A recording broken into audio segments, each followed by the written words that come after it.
नमस्कार विद्यार्थी मित्रों, एंग्लो उर्दू हाई स्कूल सूरत, विषय शिक्षक राठौड़ भूपेन सिंह। वाला विद्यार्थी मित्रों, ऑनलाइन अभ्यास में आप सौ विद्यार्थियों ने आवकारू छूं। विद्यार्थी मित्रों, आज आपणे धोरण 10 विषय गुजराती प्रथम भाषा में गद्य 18 भूखथीय भूंडी भीख में अभ्यास करीशुं।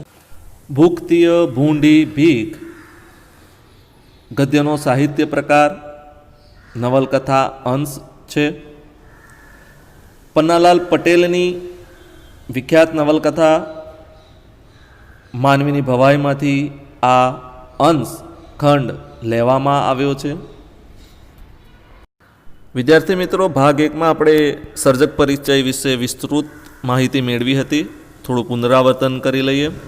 गद्यना सर्जक पन्नालाल नानालाल पटेल, तेमनो जन्म 7/5/1912, अवसान 6/4/1989। गुजराती साहित्य में नवलकथाओ, वार्ता संग्रहो, नाट्य रचनाओं विपुल खेडाण एमणे कर्युं छे। एमने रणजीतराम सुवर्णचंद्रक तथा साहित्यनो सर्वोच्च भारतीय ज्ञानपीठ पुरस्कार पण एनायत थयेलो छे। गद्य सारांशनी पण विस्तृत चर्चा करी हती। पुनरावर्तन करी लईए। आ गद्य लेखकनी विख्यात नवलकथा मानवीनी भवाईमांथी लेवामां આવ્યો છે। કાળુને લાગે છે કે દુકાળની આ સ્થિતિ ખાંડડિયામાં મૂકેલા માથા જેવી છે, ઘા પર ઘા પડવાના છે।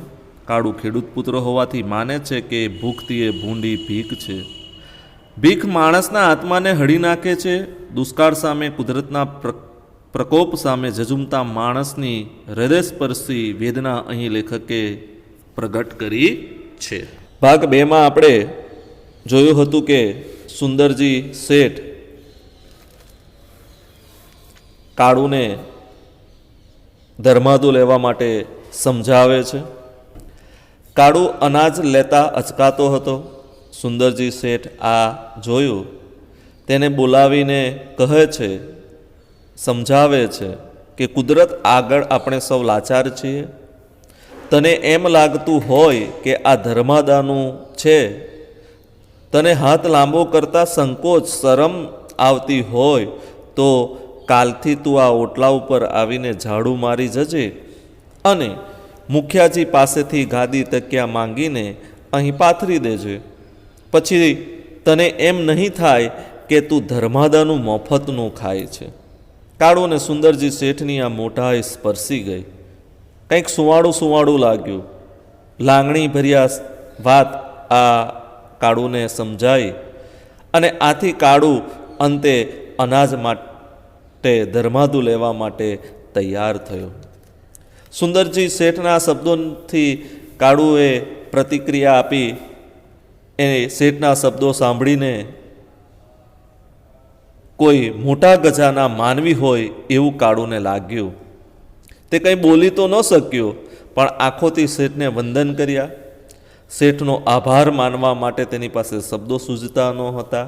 તેથી કાળુ સુંદરજી શેઠને શ્રી કૃષ્ણ કહીને ચાલતી પકડે છે।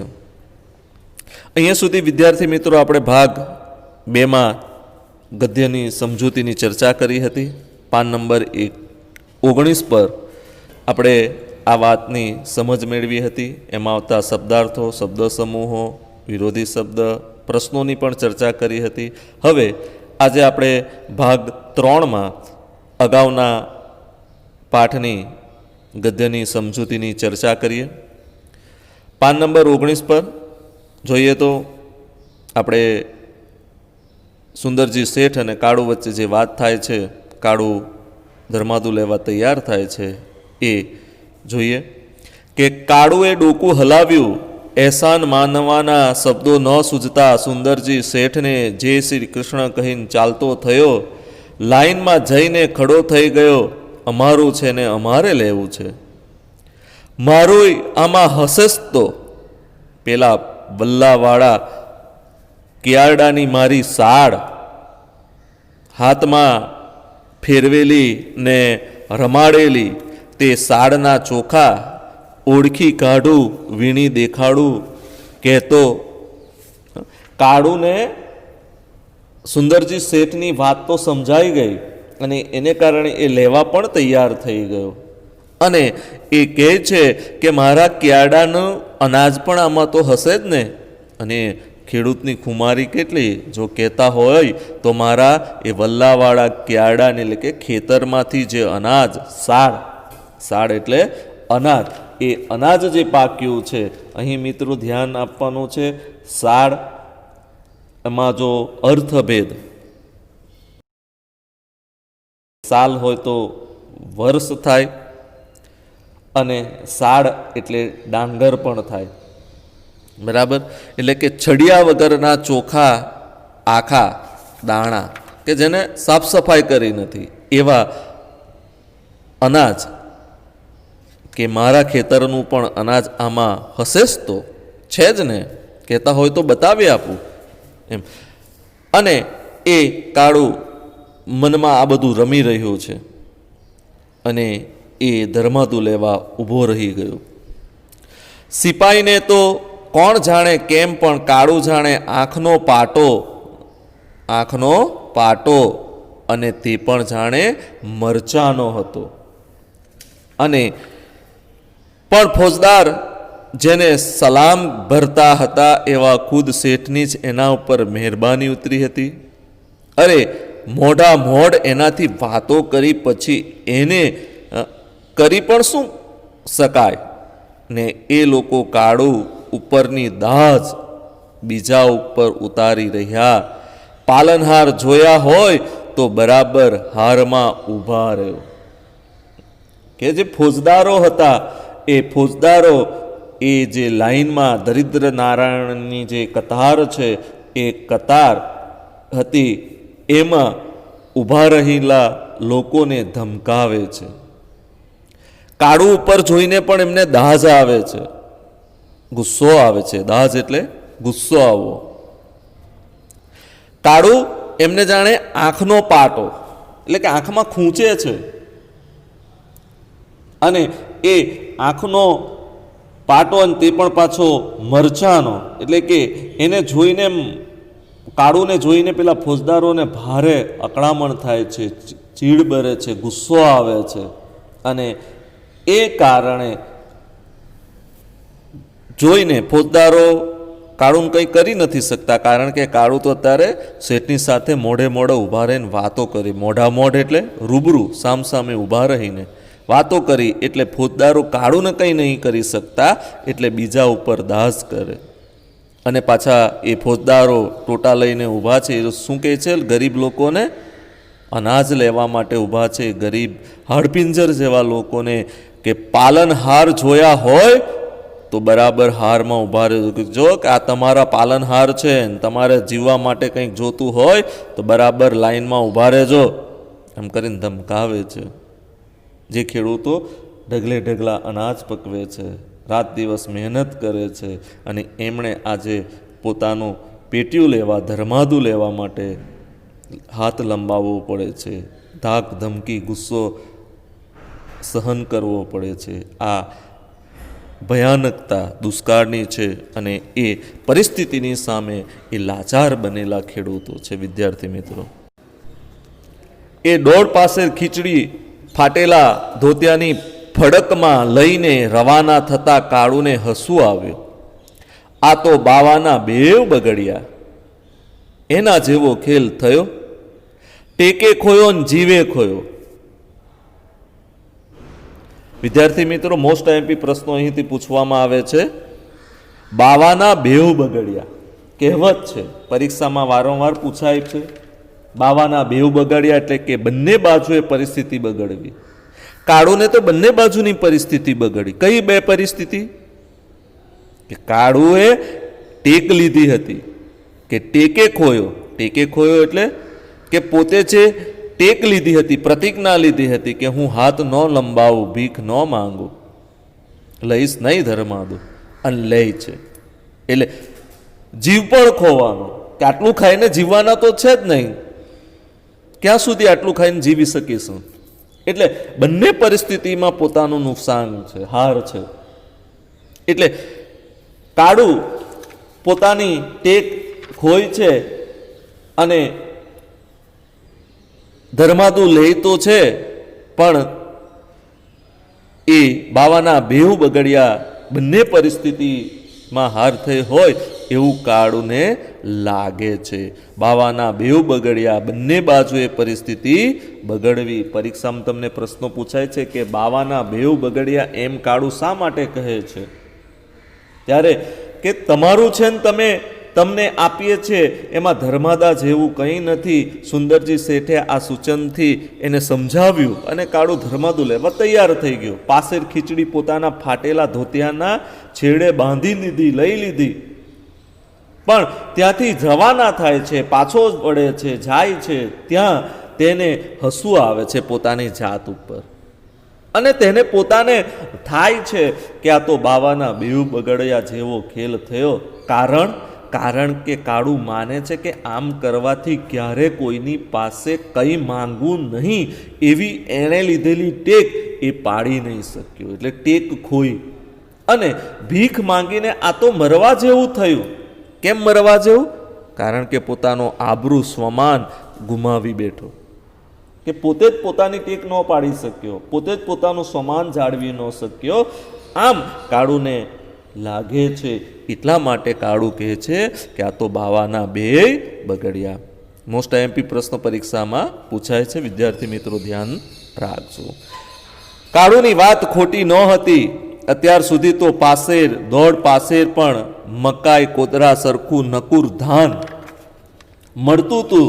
જ્યારે આ તો કાળુના જ શબ્દોમાં કહીએ તો એક ઓડકાર ખાતા જ આ દોઢ પાસેર ખીચડી હજમ ને વાટ જેતી ઉભેલી રાજુને કહ્યું, વાટ જોતી ઉભેલી રાજુને કહ્યું, રાજુ પેલા કહેનારે ખરું જ કહ્યું છે કે રામ તારી કેવી ગતિ, કે કોણ કમાઈને કોની વતી. આપણું તો કપાળે કાણું છે ને આપણો ખોબોય કાણું છે.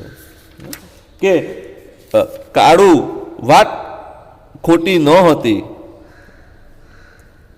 અત્યારે કાળુની વાત ખોટી ન હતી એટલે કે અત્યારે આ જે પરિસ્થિતિ છે એ પરિસ્થિતિમાં કે અત્યાર સુધી પાસે દોઢ પાસે ક્યાંકથી કોઈ મકાઈ, કોદરા, છાડિયા વગરના અનાજ, આવું કંઈક ને કંઈ નકુર ધાન, બરાબર, આવું ધાન અનાજ મળતું હતું. જ્યારે આ તો કાળુના શબ્દોમાં કહીએ અને એ દોઢ પાસેર જે ખીચડું, ધર્માદુ અથવા તો જે કંઈ મળે છે એ અનાજ તો આ ખેડૂતને એક ઓડકાર આવે, બરાબર, એક ઓડકાર આવે એમાં હજમ થઈ જાય, એટલે કે પાચન થઈ જાય. એક ખેડૂત રાત દિવસ મહેનત કરે છે અને એ ખેડૂતને આ દોઢ પાસેર ખીચડું કેટલું શરીરને મળી શકે? એ ખેડૂતને આખો દિવસ મહેનત કામ કરે ત્યારે કેટલું એ ખાવાનું જોતું હોય ને આ તો જરા દોઢ પાસેર ખીચડું મળે છે, એટલુંમાં એનું પેટ ધરાતું નથી, એ રાજી થતું નથી. પરંતુ પરિસ્થિતિ એવી છે એટલે એટલું લેવું પડે. અને એટલા માટે કાળુના જે શબ્દો છે કે આટલું દોઢ પાસેર ખીચડું તો એક ઓડકાર આવે એમાં હજમ થઈ જાય. હજમ એટલે પાચન થઈ જાય. અને એ વિચારીને વાટ જોતી, રાહ જોતી રાજુને કાળુ કહે છે, રાજુ પેલા કેનારે ખરું જ કહ્યું, કે કોઈકે કહ્યું છે કે તારી કેવી ગતિ, કે કોણ કમાય કોની વતી. કેવી ગતિ એટલે કેવી હાલત, કે તારી કેવી હાલત, કોણ એટલે કે કોણ, કમાય કોની વતી, કે આ ધરતી ઉપર માણસની કેવી સ્થિતિ છે, કોણ મહેનત કરે, કોણ કમાય અને કોને મળે, બરાબર. એટલે કેવી ગતિ કે કોણ કમાય કોની વતી. અને પોતાના નસીબ ઉપર, ભાગ્ય ઉપર જાણે અફસોસ કરતો હોય તેવો આગળ, આપણું તો કપાળે કાણું છે ને આ ખોબોય કાણો નીકળ્યો. આપણું તો કપાળે કાણું, કપાળ કાણું હોવું એટલે હાવ કમનસીબી, કમ ભાગી, ભાગ્ય ખરાબ હોવું, ને આ ખોબોય કાણો નીકળ્યો. ભારે ગરીબાઈ, કે કપાળે કાણું છે ને ખોબોય કાણો નીકળે એટલે કે આપણે તો કમભાગી છે, કમનસીબી છે, કે આપણા ભારે ગરીબાઈની સ્થિતિમાં જીવવું પડે છે. રાજુ ચીડાઈ ઉઠી, ગુસ્સે ભરાઈ અને એ મારો ભાઈને ભગો કે છે એમાં જરાય ખોટું નથી ને આંખો કાઢતા કહ્યું, ખબરદાર જો હવે આવો કશો બબડાટ કર્યો છે તો. અડધા તો આમ ગણી ગણીને મરવા પડ્યા છો, તમારા ડીલ સામે તો જોવો. તમને ખબર છે ડાકણમાં ડાકણ કુણ છે જાણો છો? કાળું ધર્માદું લઈ લે છે, બબડાટ કરે છે, વાતચીતો કરે છે, એની સ્વમાન એનો નથી જળવાતું એટલે એ રાજુને બોલબોલ કરે છે, વાતચીત કરે છે. આપણું તો કપાળે કાણું ખોબોએ કાણો, કોણ કોની કેવી ગતિ, કોણ કમાય કોને વતી, આવું બધું કહે છે. ત્યારે રાજુ એના ઉપર ગુસ્સે ભરાઈ ગઈ કે મારા ભાઈ અને એ બધા કહેતા એ ખોટું નથી, અને આંખો કાઢે છે ને ખબરદાર જો હવે જો બબડાટ કર્યો છે તો આમ કે ગુસ્સે ભરાય છે. કારણ રાજુ શું સમજે છે કે આ પરિસ્થિતિ એવી છે એટલે આપણે આમાંથી આ રીતે પસાર થવું પડે છે. માણસે પરિસ્થિતિ હોય ત્યારે સહકાર અને સમજદારીથી કામ લેવું જોઈએ, એ રાજુ સમજે છે. પણ પેલી બાજુ કાળું એ નથી સમજી શકતું અને એ લવારો કરે છે, બબડાટ કરે છે એટલે એના ઉપર ગુસ્સે ભરાય છે કે અડધા તો આમને આમ ઘણી ગણીને મરવા પડ્યા છે. રાજુ કે તું આવું બધું વિચારીને ઘણી ગણીને વાતચીત કરીને તું તો મરી ચાલ્યો. તારા ડીલ, હા તમારા ડીલ સામે તો જુઓ. ડીલ એટલે શરીર, કે તારા શરીર સામે તો જો કેવી હાલત થઈ છે. શરીર છે કે હાડપિંજર. અને એ આ પરિસ્થિતિને કારણે રાજુ તો લેવા તૈયાર છે ને, પણ એ રાજુ એ કાળુને સમજાવી શકતી નથી અને કાળુ એ પોતાની વાત કહે જ જાય છે એટલે હવે ગુસ્સે ભરાઈ ગઈ છે. એક તો પરિસ્થિતિ ખરાબ ને તેમાં આટલું બધું સાંભળ કરવાનું. એટલે રાજુ કહે છે કે ડાકણમાં ડાકણ કોણ છે તું જાણ છે તે જાણ. ડાકણ મેલી વિદ્યા જાણનારી સ્ત્રી. કુણ એટલે કે કોણ, તળપદ શબ્દો છે. અને કાળુને તો રાજુની ઘાડોય ઘોડથી મીઠી હતી. કાળુને તો રાજુની ઘાડોય ઘોડથી મીઠી હતી. જ્યારે આ ઠપકો હતો ને તે મીઠો હસતા હસતા વચ્ચે જ બોલી ઉઠ્યો, ડાકણમાં ડાકણ તો ભૂખ છે.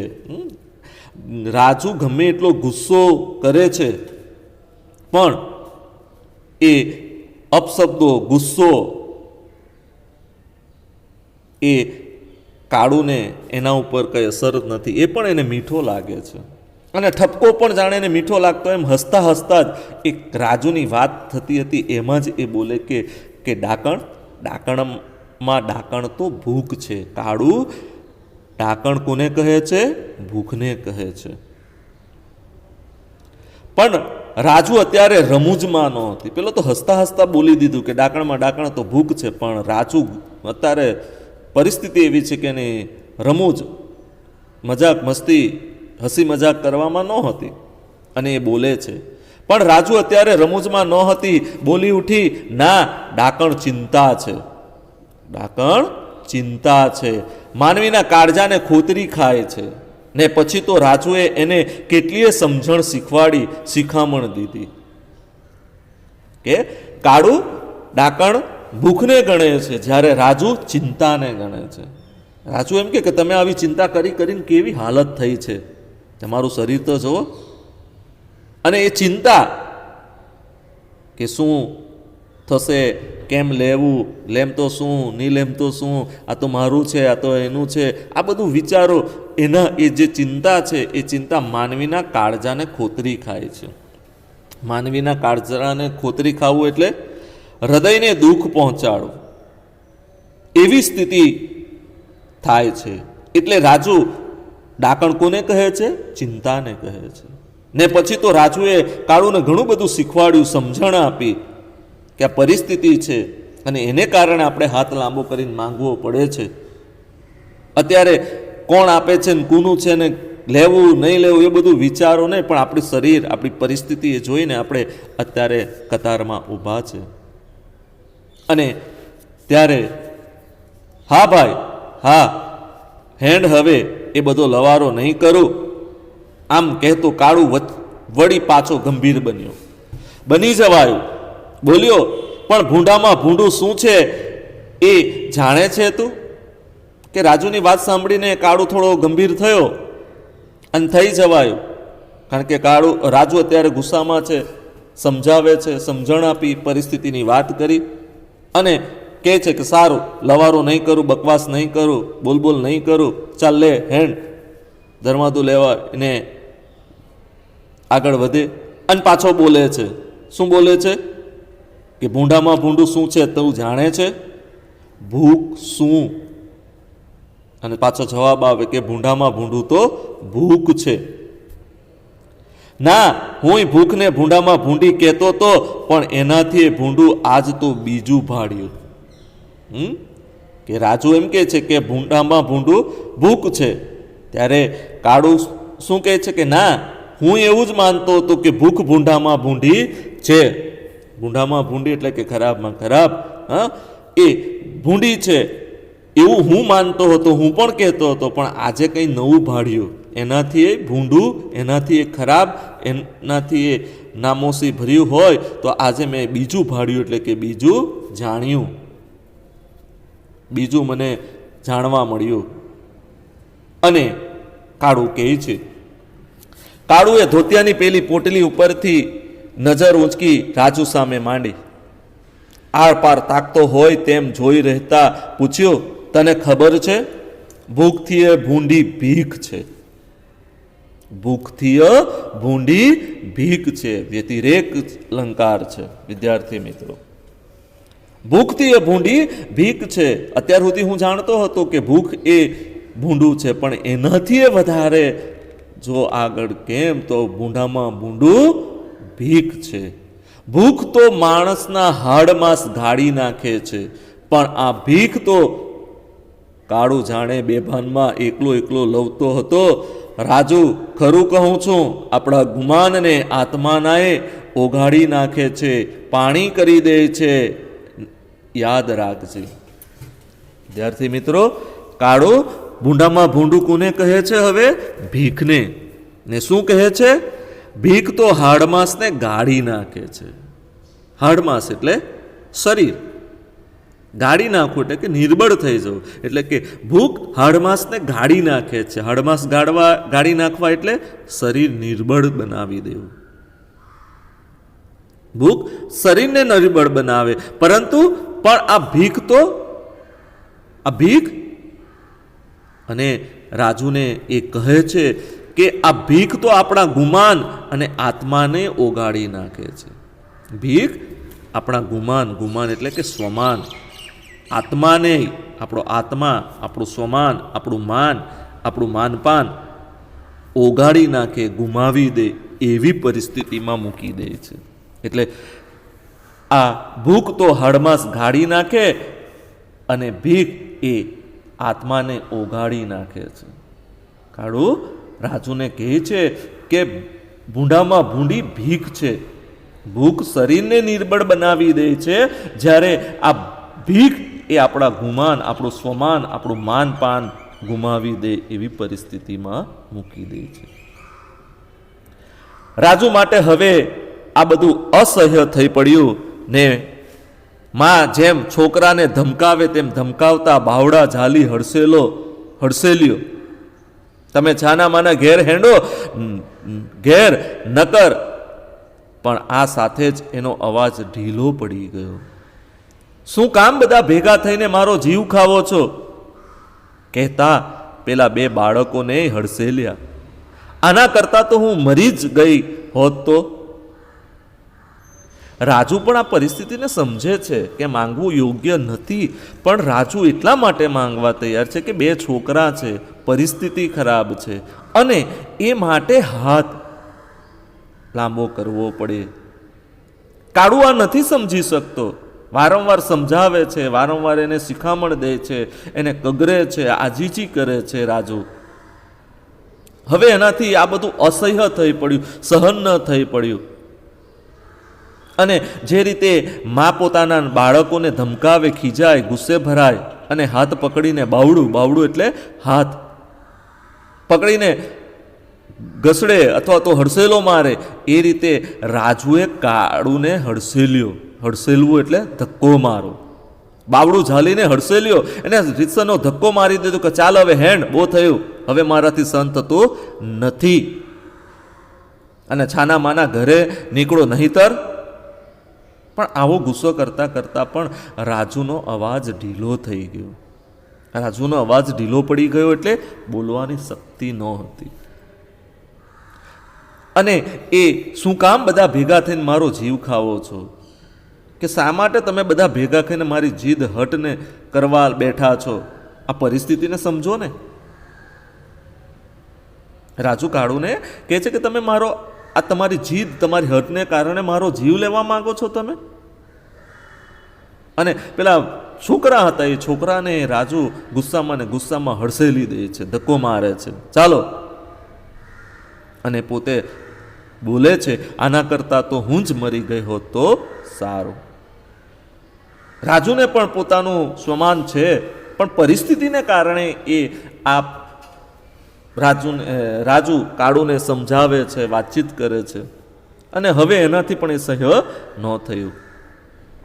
રાજુના કંટાળે કાળુને ભાનમાં આવ્યો કે એનો રાજુ કંટાળી ગઈ, ગુસ્સો આવ્યો, અને એને કારણે પેલો બેભાનમાં લવારે ચડેલો કાળુ જાણે ભાનમાં આવ્યું હોય, કંઈક ભાન આવ્યું હોય એ રીતે પછતાતો હોય તેમ લાચાર અવાજે કહે છે, તારા સમ ખાઈને કહું છું રાજુ, હવેથી હું આવો કાંઈ લવારો કરું તો જેને ભગવાન પૂછે. હા, અને જાણે કાળુ પણ ભાનમાં આવી ગયું હોય, સમજાઈ ગઈ હોય રાજુની વાત, એ રીતે કહે છે, લાચાર અવાજે, દુઃખી અવાજે કહે છે કે તારા સમ ખાઈને કહું છું રાજુ, હવે હું આવો લવારો બબડાટ, લવારો એટલે બબડાટ, બોલ બોલ નહીં કરું. અને તો હેડો છાના માના ને કાળુ આજ્ઞાંકિત પુત્રની જેમ આગળ થઈ ગયો, પેલા બે છોકરા સાથે ચાલવા લાગ્યો. અને રાજુ કહે કે સારું, લવારો નહીં કરતા, અને હેડો છાના માના, ચાલો છાના માના ચૂપચાપ. અને આજ્ઞાંકિત, આજ્ઞાંકિત એટલે કે આજ્ઞાનું પાલન કરનાર પુત્ર હોય, માતાની આજ્ઞાનું પાલન કરે એવો પુત્ર હોય, એમ રાજુની આજ્ઞાનું પાલન કરીને કાળુ છાનો માનો આગળ ગયો. પેલા બે છોકરા પણ સાથે ચાલવા લાગ્યા. કાળુને ન બોલવાના સોગન ખાધા હતા, કાળુએ ન બોલવાના સોગન ખાધા હતા, બાકી એનું અંતર તો પાછા ફરતા ને શેરીઓમાં ભટકતા પોતાના બાંધવોની હાલત જોઈને બળીએ જતું હતું. કપડે લત્તે ને દેદારે તો બેહાલ હતા જ, ને તેમાંય આજ વળી પેટિયા લીધા. ભિખારીઓના ટોળા જ બરાબર, ને કાળુની આંખમાંથી ડબડબ કરતા આંસુ સરી પડ્યા. મનમાં કહી રહ્યો, અડધો અષાઢ ગયો તોય ના આવ્યા, ત્યારે હવે તો ખાંડેયામાં માથું ને ધીમો કેમ રામ, આ દોડ પાસીર ખીચડી વળી શું કામ, હવે તો જીકવા જ માંડ, નથી વેઠાતા રામ, ભૂખોય નથી વેઠાતી, અને આ ભીખ માટે જીકવા જ માંડ. પણ મકાનનો ઓટલો ચડતા ખુદ કાળુ જ ઝીંકાઈ પડ્યો. પછી એ તો ગરમ વિચારોને લીધે ભૂખનો માર્યો, ગમે તે કારણ હોય. રાજુએ સમજાવ્યો, ધમકાવ્યો. કાળુએ રાજુના સોગન ખાધા કે હવે નહીં બોલું, અને ધર્માદુ એ ધોતિયાના ફડચમાં લઈને છોકરાઓ સાથે આગળ જતો હતો, પણ એનું મન હજુ ત્યાં ને ત્યાં જ હતું. એ શેરીઓમાં મોહલ્લામાં ભટકતા ભટકતા એ જાય છે. એનું અંતર, એની હૃદય તો પાછા ફરતા એ જે પરિસ્થિતિ છે કે શેરીઓમાં ભટકતા પોતાના સ્વજનો બાંધવોની હાલત જોઈને બળે છે. અને જોઈ છે તો કપડે લત્તેને દેદારે તો બેહાલ હતા જ, કે શરીર, દેદાર એટલે હાલત, દશા, બાંધવોની દશા દેદાર જોઈને કે અત્યાર સુધી તો શરીરને કપડે છૂટે બે હાલ હતા, આજ વળી પેટિયા લીધા. પેટિયા એટલે રોજી, પેટિયું ધર્માદુ. પેટિયું એટલે પેટના માટે મજૂરી કરનારો, અને પેટના માટે આજે કંઈક ધર્માદુ લીધું. અને એ લેતા પોતાને એ ધર્માદુ લે છે, પણ કાળુને શું દેખાય છે? જાણે ભિખારીઓના ટોળા જ બરાબર. અને કાળુની આંખમાંથી ડબડબ કરતા આંસુ સરી પડ્યા, રડવા લાગ્યો. લાચારી, પરિસ્થિતિ, મન હારી ગયું એનું. મનમાં કહી રહ્યો, અડધો અષાઢ ગયો તોય ના આવ્યા. વરસાદને, મેઘરાજાને કહે છે કે અડધો અષાઢ મહિનો વીતી ગયો તોય એક પાણીનું ટીપું ન પડ્યું. ત્યારે હવે તો ખાંડણિયામાં માથું ને ધીમો કેમ રામ. ખાંડણિયામાં માથા જેવી સ્થિતિ થઈ ગઈ. હવે તો બધું પૂરું થઈ ગયું, વિષમ પરિસ્થિતિમાં મૂકી દીધા એવી સ્થિતિ. ખાંડણિયામાં માથું ને ધીમો કેમ રામ. આ દોઢ પાસેર ખીચડું વળી શું કામ, કઈ રીતે જીવાડશે અમને? એના કરતા તો તું એક કામ કર, ઝીંકવા માંડ, એટલે કે પછાડવા માંડ, મારવા માંડ. આ બધા બાંધવો જે રીતે મરે છે એ રીતે મોતનો વરસાદ કરવા માંડ અને મારવા માંડ, ઝીંકવા માંડ. નથી વેઠાતા રામ કે આ પરિસ્થિતિ, આ વિષમ પરિસ્થિતિ હવે તો અમે સહન કરી શકતા નથી, નથી વેઠી શકતા, નથી સહન કરી શકતા. આ ભૂખોય નથી વેઠાતી ને આ ભીખે, કે હવે તો ભૂખ વેઠી શકાતી નથી. અત્યાર સુધી તો ગમે એમ કાઢી નાખ્યા દિવસો, અને હવે તો આ ભીખ માંગવી એ વેઠી શકાતી નથી. માંગવું એ પણ સહન કરી શકાતું નથી. માટે તું ઝીંકવા માંડ, મારવા માંડ. પણ મકાનનો ઓટલો ચડતા ખુદ કાળું જ ઝીંકાઈ પડ્યું. ઝીંકાઈ પડવું એટલે કે હારી ગયો. મનથી, અંતરથી, હૃદયથી એ કાળું હારી ગયો કે આ પરિસ્થિતિ, અને આ પરિસ્થિતિ જોઈને પોતે એ હારી ગયો. પછી એ તો ગરમ વિચારોને લીધે હારી ગયો કે ભૂખનો માર્યો, ગમે તે કારણ હોય, પણ કાળું હારી ગયો. વિદ્યાર્થી મિત્રો, માણસને કેવી પરિસ્થિતિ સામે સમાધાન કરવું પડે છે, પણ કાળું અહીંયા મન સંઘર્ષ કરે છે. એ પરિસ્થિતિની સામે સમ સહકાર અને સમજદારીથી કામ નહીં લઈ શકતો. પોતાના અંતર અને પોતાના મનને, હૃદયને એ સમજાવી નથી શકતો, અને અંતે એ પરિસ્થિતિ સામે લાચાર થઈને હારી જાય છે. જગતનો તાત અનાજ પકવીને સૌને જીવાડે છે, તે જ ખેડૂતને પોતે પકવેલું અનાજ ભીખમાં માંગવા ઊભા રહેવું પડે. આ સ્થિતિ કાળું સહન કરી શકતો નથી, અને માટે એ હારી જાય છે. અને એટલા માટે જ એ કહે છે કે ખાંડણિયામાં માથું ને ધીમો કેમ રામ. પરીક્ષામાં પ્રશ્નો તમને પૂછાશે, માનવીની ભવાઈનો આ જે પ્રકરણ છે ખાંડણિયામાં ધીમો કેમ રામ, એમાંથી જ આપણે આ અભ્યાસક્રમમાં પાઠ પણ લેવામાં આવેલો છે. વિદ્યાર્થી મિત્રો, ભૂખથી ભીંડું ભીખ એ પ્રકરણ એમાંથી જ અહીં લેવામાં આવ્યું છે. ખાંડણિયામાં માથું ને ધીમો કેમ રામ કહેવત દ્વારા શું સૂચવવામાં આવે છે? આ પ્રશ્નો પરીક્ષામાં પૂછાય છે. કાળું આવું શા માટે બોલે છે? ખાંડણિયામાં માથું રામ એટલે કે વિષમ પરિસ્થિતિ, હવે એમાંથી બહાર ન નીકળી શકાય.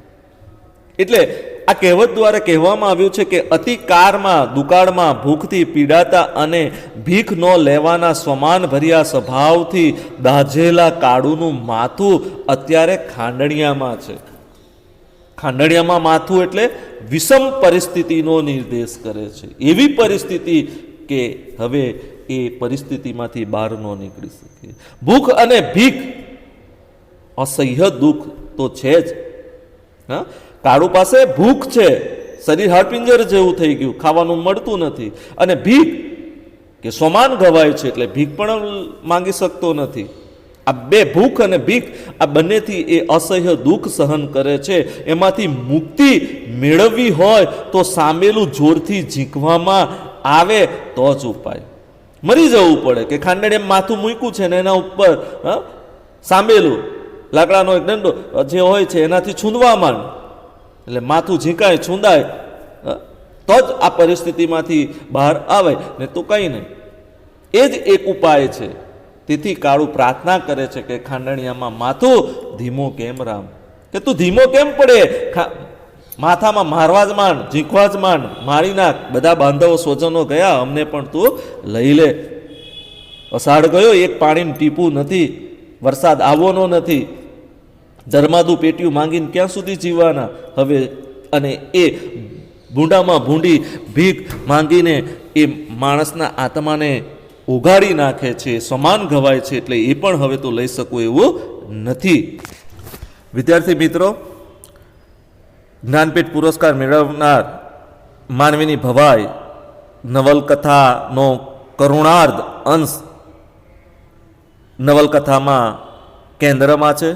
56 દુકાળની કારમી વિષમ પરિસ્થિતિ દર્શાવી છે. ભૂખરૂપી ડાકણ સૌનો પ્રાણ હરી રહી છે. સુંદરજી શેઠના નેતૃત્વમાં મહાજનો મદદ કરવા માટે સદાવ્રત ખોલ્યું છે. કાળુ જે ખેડૂત છે એને ભૂખ માટે આમ હાથ લાંબો કરવો ગમતો નથી. રાજુને એ કહે છે, આપણું તો કપાળે કાણું ને આ ખોબોએ કાણો નીકળ્યો. કાળુ લવારે ચડ્યો છે.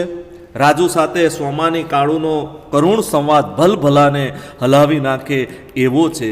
કાળુ રાજુને કહે છે, તને ખબર છે ભૂખથી એ ભૂંડી ભીખ છે.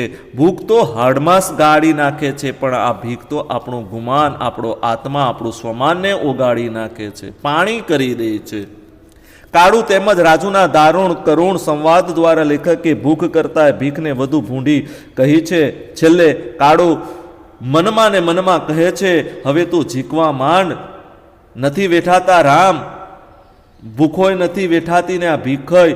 છેલ્લે મકાનનો ઓટલો ચડતા કાળુ ઝીકાઈ પડે છે. ભૂખથી ભૂંડી ભીખ શીર્ષકની યથાર્થતા અહીં છે કે ભીખ માંગીને હવે તો નથી સહન થતું. એ શીર્ષક આપવામાં આવ્યું છે, યથાર્થ યોગ્ય ઠરે છે.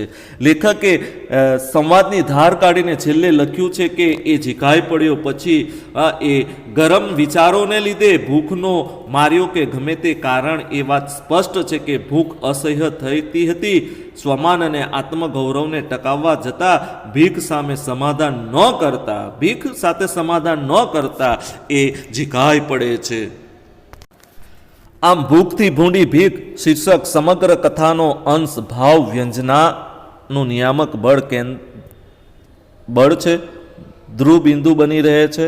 વિદ્યાર્થી મિત્રો, અહીં આપણે ભાગ 1, 2, 3માં લેખકે જે વાત કરી છે 56 દુકાળની ભયાનકતા, કરુણતાની, એ વાતને સમજ. એ પ્રકરણમાં કુદરતના કોપ સમા દુષ્કાળ સામે ઝઝુમતા લોકોની વેદના હૃદયદાવક રીતે અહીં રજૂ થઈ છે. એ કારમી પરિસ્થિતિ અવર્ણનીય છે અને એ આપણે આ ગદ્યની સમજૂતી રૂપે જોયું. કરુણાંતજક પરિસ્થિતિનો નિર્દેશ કરવામાં આવ્યો છે. તો વિદ્યાર્થી મિત્રો, ફરી પાછા મળીશું. આવજો.